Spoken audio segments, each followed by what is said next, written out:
Bonjour à toi et bienvenue sur le podcast La Femme Victorieuse. Je suis de retour après des semaines d'absence. Nous commençons une nouvelle saison, la saison de la victoire en 2023. Donc aujourd'hui, nous allons parler de la victoire avec Dieu cette année. Femme de Dieu, une nouvelle saison a commencé et j'espère que tu es prête. Le 31 décembre, un peu avant minuit, je commence mes prières pour passer d'un portail à un autre. Le portail de l'année 2022 s'est refermé et un autre portail s'est ouvert, celui de l'année 2023. Pour moi, c'est important de commencer l'année avec Dieu. Donc, je prie toujours le 31 décembre. Le 31 décembre, pour moi, je prends toujours un temps de prière à cheval, en fait, sur les 2 jours. C'est-à-dire que je commence mes prières un peu avant minuit et je termine mes prières après 1h du matin. D'accord? Donc, c'est vraiment consacré, en fait, les premières heures, les premières minutes de la nouvelle année à Dieu. J'ai commencé à faire ça après avoir eu une conversation avec des collègues en 2018. Je leur posais la question, bon, qu'est-ce que vous allez faire le 31 décembre?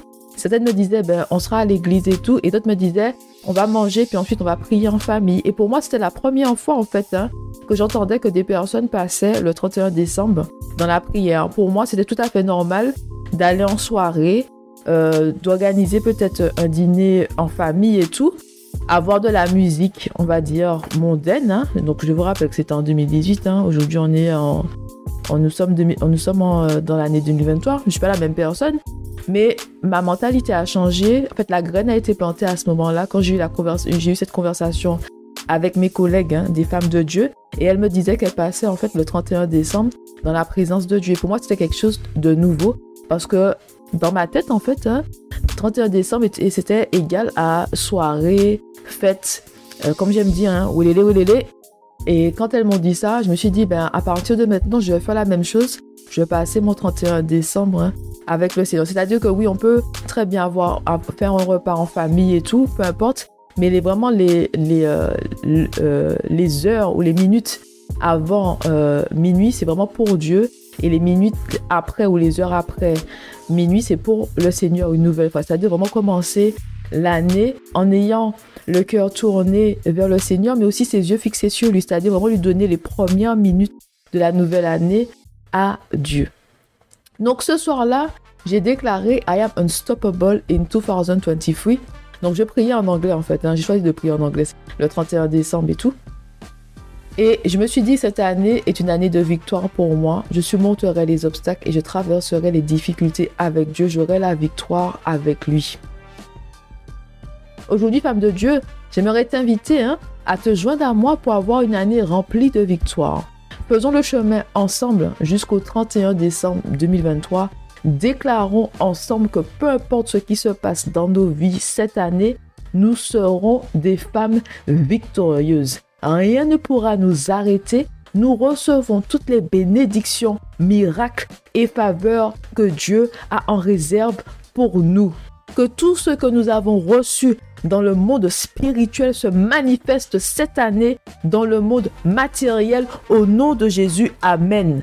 Nous voulons voir les bénédictions de Dieu. Oui, nous marchons par la foi, mais cette année, au nom de Jésus, nous recevons les bénédictions. Cette année, au nom de Jésus, nous recevons les miracles. Cette année, au nom de Jésus, nous recevons les faveurs. Cette année, c'est l'année de la manifestation des bénédictions au nom de Jésus. Amen. La manifestation des bénédictions au nom de Jésus. Amen. Nous recevons tout ce que le Seigneur a pour nous. Nous recevons tout au nom de Jésus. Amen. Nous rejetons les plans de l'ennemi de nos vies et nous venons en alignement, en accord avec les plans de Dieu pour nous au nom de Jésus. Amen.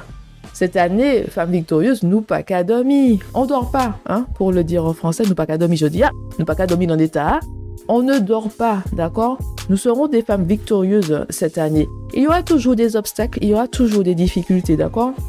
Ne me regarde pas ou ne m'écoute pas. Mais en tout cas, ne me regarde pas sur les réseaux sociaux en pensant que ma vie est parfaite. Ma vie n'est pas parfaite. Chacune d'entre nous, nous avons un petit caillou dans la chaussure. Il y a des fois des désirs qui n'ont pas été encore exaucés par Dieu. Parfois, c'est des problèmes familiaux. Hein. Des fois, c'est pas dans ta vie, mais dans la vie de tes enfants. D'accord? C'est dans la vie de tes parents, dans la vie d'une personne proche. Et cette personne-là a des problèmes et ça t'affecte aussi. Nous vivons vraiment en communauté. D'accord? Donc, on a tous des petits cailloux dans nos chaussures, mais nous devons continuer d'avancer avec Dieu et nous devons proclamer la victoire cette année. D'accord? Vraiment la victoire. J'ai fait 2 vidéos sur le mot prophétique. Il y a 2 vidéos en tout cas sur la chaîne YouTube La Femme Victorieuse sur le mot prophétique. Et Femme Victorieuse, c'est important que tu pries avant le début de l'année, mais tu peux toujours prier maintenant pour recevoir ton mot prophétique. Et le mot prophétique, en fait, ça donne vraiment le là de cette année. Donc, pour te donner un exemple, l'année dernière, mon mot prophétique, c'était la terre promise. Et je suis rentrée sur ma terre promise en décembre 2022. D'accord? Moi, je ne révèle pas le mot prophétique au début de l'année parce que ça me stresse tout simplement. C'est un mot qui caractérise en fait ton année, ce que Dieu va faire pour toi. D'accord? Chaque personne reçoit un mot prophétique de Dieu. C'est-à-dire que tu pries, tu demandes à Dieu quel est mon mot prophétique. Le Seigneur va te révéler et tu vas voir que cette année, des choses vont se passer. Moi, je t'avoue que l'année dernière, j'étais un peu frustrée. Dieu m'a donné le mot prophétique, la terre promise. Eh bien, j'attendais la terre promise en janvier 2022. J'attendais la terre promise en avril 2022. J'attendais la terre promise en juin 2022. Mais Dieu a fait en décembre 2022. Et moi, je disais à Dieu, mais tu vas quand même pas attendre le dernier mois de l'année pour faire ce que tu m'as dit que tu vas faire. Et en fait, c'est ce qui s'est passé. Mais il faut savoir que Dieu fait toutes choses belles en son temps. C'est ce qui est écrit, je crois, dans Ecclésiaste chapitre 3. Je pense que c'est le verset 10 ou le verset 11, je ne me rappelle pas. Mais c'est sûr que c'est dans Ecclésiaste chapitre 3. C'est-à-dire que le Seigneur fait les choses au moment opportun. Dieu n'est pas en avance, il n'est pas en retard. Il agit toujours au bon moment. Et c'est ça la difficulté pour nous, ses enfants, c'est d'attendre sur lui, d'attendre sur le moment opportun. D'accord? Certaines vont abandonner avant la manifestation des bénédictions parce qu'elles sont fatiguées. Elles ont marre de marcher par la foi et non par la vue. Et quand on marche par la foi, parfois c'est difficile d'expliquer certaines situations dans nos vies de manière rationnelle aux personnes qui nous aiment. D'accord? À nos parents, ils nous posent des questions. Mais pourquoi tu fais comme ça? C'est difficile de dire c'est parce que je le ressens, parce que Dieu m'a dit, parce que c'est les instructions qui me viennent de Dieu, par exemple. On a envie de donner quelque chose qui est, comment dire ça, qui est plus logique. D'accord? C'est plus logique de faire comme ça. Mais en fait, marcher par la foi, c'est vraiment faire confiance à Dieu, même si on ne comprend pas pourquoi on doit faire quelque chose à un instant T. Pourquoi on doit rester dans une situation alors que ça n'a pas de sens. Mais c'est vraiment la marche par la foi et non par la vue. Et dans Éphésiens chapitre 3, verset 20, on nous dit que le Seigneur va dépasser notre imagination et ce que nous pouvons penser. Mais j'ai remarqué que vraiment le Seigneur dépasse notre imagination et ce que nous pouvons penser quand nous marchons avec lui, en synchronicité avec lui, en alignement avec lui. C'est-à-dire que quand tu fais les choses par toi-même, par tes propres forces, tu vas pas voir en fait les bénédictions de Dieu. Tu vas pas voir en fait l'impossible se passer dans ta vie. Tu ne seras pas ébloui. Quand nous faisons les choses par nous-mêmes, ça nous coûte beaucoup. Nous faisons beaucoup d'efforts et nous maîtrisons pas tout, d'accord? Quand je dis nous maîtrisons pas tout, nous ne connaissons pas le futur, mais qui aurait pu prédire la pandémie qui a duré 2 ans quand même, hein? Moi, j'aurais pas pu prédire que j'allais rester chez moi enfermée pendant 2 ans. Inimaginable. Donc, le futur ne nous appartient pas, demain ne nous appartient pas, d'où l'importance de vraiment marcher avec Dieu cette année, femme de Dieu. C'est très important que tu sois en synchronicité, en alignement, vraiment pas à pas. Tu pries, tu demandes à Dieu, tu demandes à Dieu des confirmations. Tu ne fais pas les choses seule, femme victorieuse. Bien sûr que tu es une femme victorieuse aussi. Je suis la fondatrice de la femme victorieuse, mais nous sommes des femmes victorieuses avec le Seigneur. Donc tu fais partie de la team, du crew. La femme victorieuse, tu es une femme victorieuse. Donc voilà, donc femme de Dieu, tu es une femme victorieuse aussi. Donc marche vraiment avec la couronne sur ta tête tous les jours parce que tu fais partie de la royauté. Nous sommes des femmes du royaume de Dieu.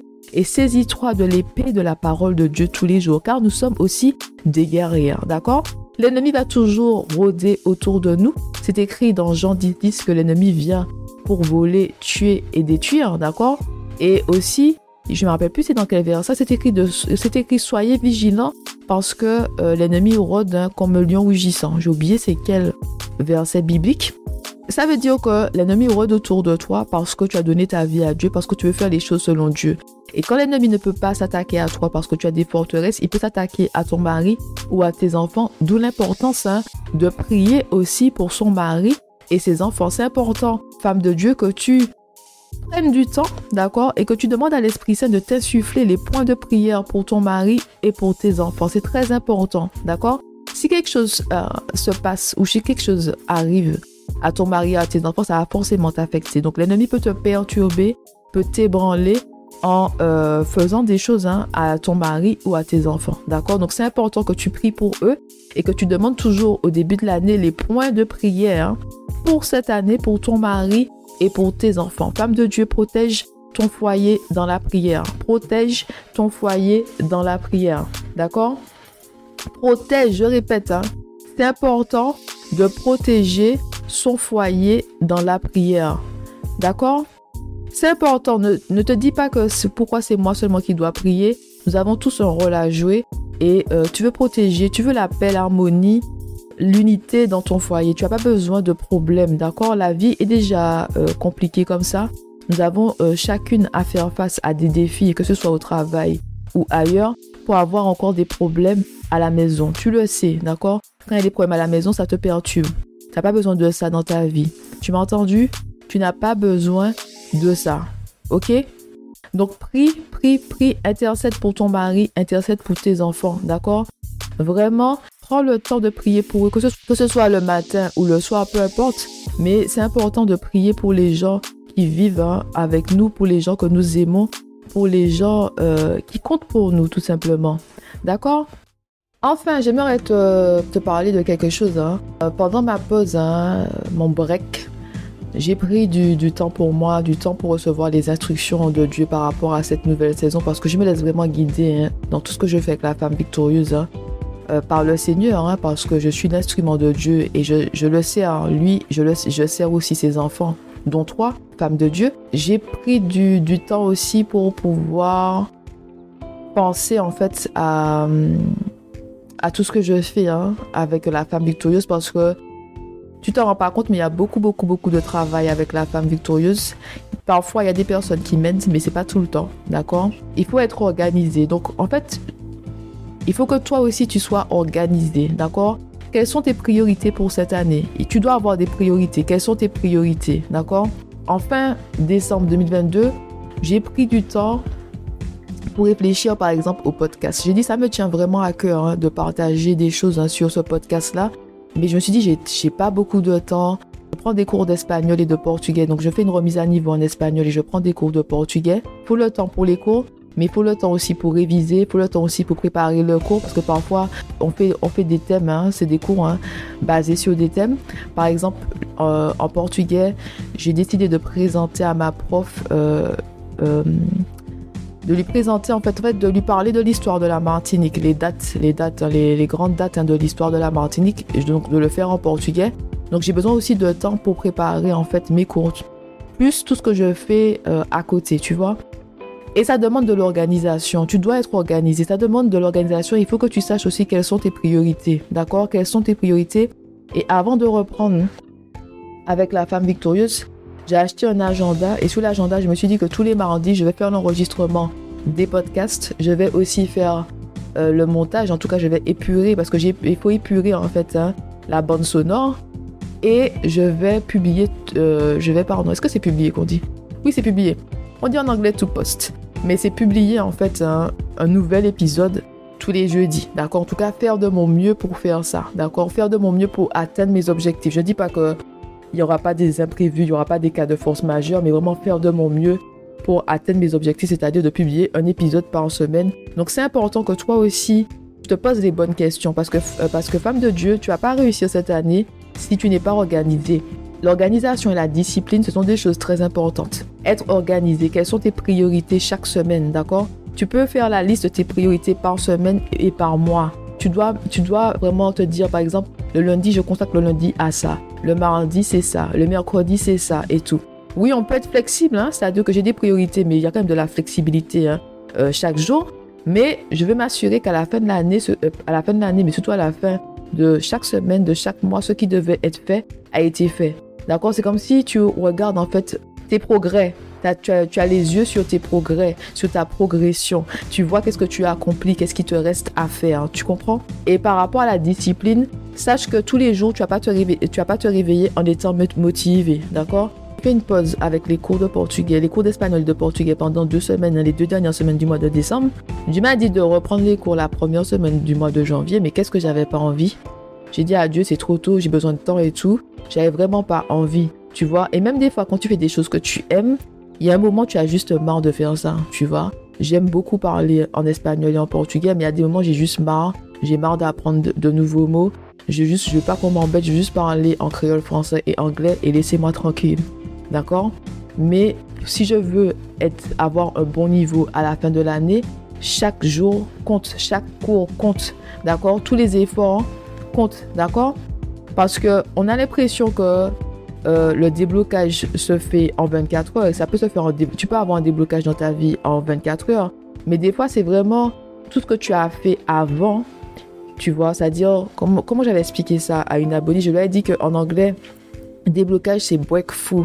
Et break, c'est briser. Through, c'est à travers. D'accord? Ça veut dire que chaque jour, tu avances. Hein, tu avances. Tu fais le nécessaire jusqu'au moment où il y a un déblocage total. Mais par contre, il faut que tu pousses. D'accord? Il faut que des fois, tu avances contre des vents contraires. Il faut que tu te réveilles le matin et que tu te dises que même si j'ai rien envie de faire aujourd'hui, je dois faire parce que je veux accomplir mes objectifs. D'accord? Discipline et organisation. Oui, j'ai pas envie de faire ça aujourd'hui.